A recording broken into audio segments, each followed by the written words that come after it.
Bonjour à tous, je suis le docteur Guillaume Favarel et aujourd'hui je vais vous présenter et vous expliquer en détail comment je traite la maladie du Dupuytren palmaire par aponeurotomie à l'aiguille, une technique novatrice. Tout a commencé en 2016 lors d'un congrès où j'ai eu la chance de découvrir les techniques du docteur Franck Lapègue pour libérer les doigts ressauts et la pathologie de De Quervain. En tant que passionné d'écochirurgie, j'ai adapté ces méthodes en intégrant l'écoguidage pour les aponeurotomies palmaires de la maladie du Dupuytren, ce qui a considérablement amélioré la précision de cette procédure. Donc cette technique de l'aponeurotomie à l'aiguille décrite par l'équipe de la Riboisière, moi je l'ai reprise pour l'aponeurotomie percutanée à l'aiguille de la maladie du Dupuytren, une technique associant donc le geste à l'aiguille plus la sécurité de l'échographie, du guidage en live. Je classe la maladie en utilisant la classification de Tubiana. On est entre le stade 2 et le stade 3, c'est quand même assez large. Donc le matériel nécessaire, une paire de gants stériles, un calot, compresse stérile, une seringue Luorloc de 10, de 5, une aiguille de 25, de 21 gauge, du gel stérile. Donc on voit bien ici les tendons qui bougent, donc ça c'est le quatrième, le cinquième qui est ici. On voit ici donc cette fameuse corde de Dupuytren qui est là. Juste en dessous le nerf qui est ici. Donc dans un premier temps, je vais marquer au feutre stérile l'endroit où on va travailler, donc la corde. Hein. Et en fait, moi je vais venir endormir ici dans la vallée et là. Et pour que ma sonde elle soit bien parallèle à la peau, on va déformer, on va mettre un peu d'anesthésiant ici. Il y a des gens qui font un gel pad, c'est-à-dire qu'ils mettent beaucoup de gel. Moi, je préfère déformer la peau en mettant plus d'anesthésiant de ce côté-là pour que la peau soit vraiment parallèle sous ma sonde. Donc, on désinfecte à la bétadine en 4 temps. Ensuite, on mettra un champ stérile. Donc, je vais commencer par endormir la paume de la main, par là où je vais rentrer. J'avais rentré mes deux. Voilà, donc d'abord j'endors en superficie, j'endors un peu plus loin. Voilà. Je mets mon gel stérile par-dessus, je m'en garde un peu pour tout à l'heure si j'ai besoin. Hop, le plus important, je chasse les bulles. Voilà, super, donc on n'a pas de bulles, c'est super. Et là c'est le moment un peu clé, un peu crucial, où on va venir mettre le biseau de l'aiguille perpendiculaire. On va, hop là, tordre notre aiguille. On sera en axial, donc comme si on coupait un saucisson en deux. Donc je vais d'abord commencer par endormir en profondeur. Je rentre mon aiguille, elle va arriver sur la gauche.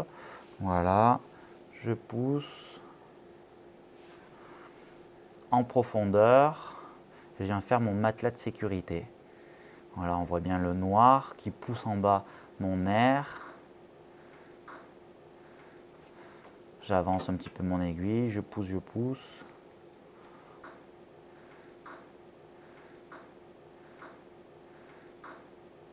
On voit bien l'aiguille qui vient lever notre fibrose et au contraire qui vient baisser notre structure noble. En bas, mon matelas de sécurité. L'anesthésie est faite, la patiente, tout va bien. Et donc je rentre dans ma fibrose, vous voyez, en avant, en arrière, en avant, en arrière. Dans ma main, je sens en fait comme si on déchirait du jean. Je sais que je suis dans la fibrose parce que dans ma main, je le sais, j'ai un espèce de craquement, de crayotement qui me permet d'avoir une deuxième confirmation. Certes, mon échographe est utile, hein, mais c'est surtout ma sensation dans la main qu'il est. Donc je coupe toujours. Je fais des avants, des arrières, des avants, des arrières. C'est super. Hop. C'est tout fin comme une aiguille. C'est tout fin comme une aiguille. Ouais. On voit bien le biseau. Donc là, j'ai coupé vraiment devant mon aiguille. Je vais descendre un petit peu, becquer pour être un peu plus distal. Donc hop, je becque un peu plus en distal. Je becque un peu plus en distal. Comme ça, ma fibrose, je la casse à multiples endroits. Voilà, je casse devant moi.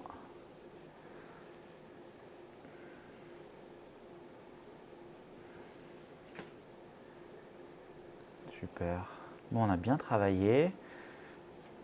Donc là, c'est la partie où on va essayer de tendre de façon énergique. On se positionne, on bloque la main, le doigt qu'on veut tendre. Voilà. Et on tend. Voilà, une extension énergique. Je ne sais pas si vous l'avez entendu, moi je l'ai ressenti. Tendez au maximum les doigts, et donc c'est super. On est sur une extension totale et complète. Vous voyez, vous avez les doigts qui sont à plat.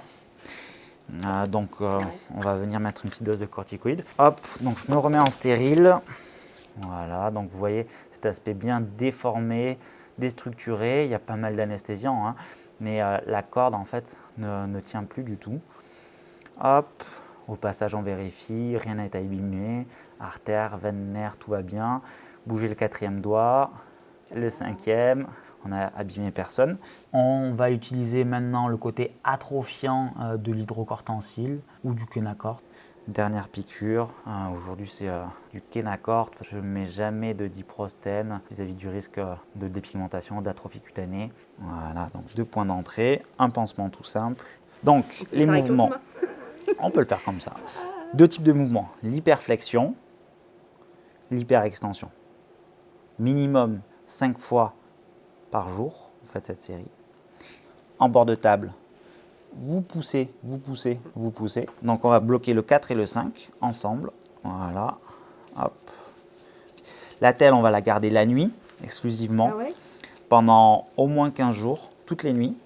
Et puis la journée, si vous pouvez la remettre au moins 1 heure le matin et 1 heure l'après-midi, ça serait bien. Vous allez récupérer l'extension complète. Oui. En 20 minutes de travail. Je vais pouvoir redonner des concerts de piano. Vous allez pouvoir redonner des concerts de piano, c'est super. Ben oui. En résumé, la poneyrotomie palmaire sous éco-guidage est une technique innovante et sécuritaire pour la maladie de Dupuytren. Elle offre des avantages significatifs pour les patients en termes de précision et de récupération. Je vous encourage à scanner le flashcode pour obtenir plus d'informations. Je vous remercie de votre écoute et vous souhaite un bon congrès.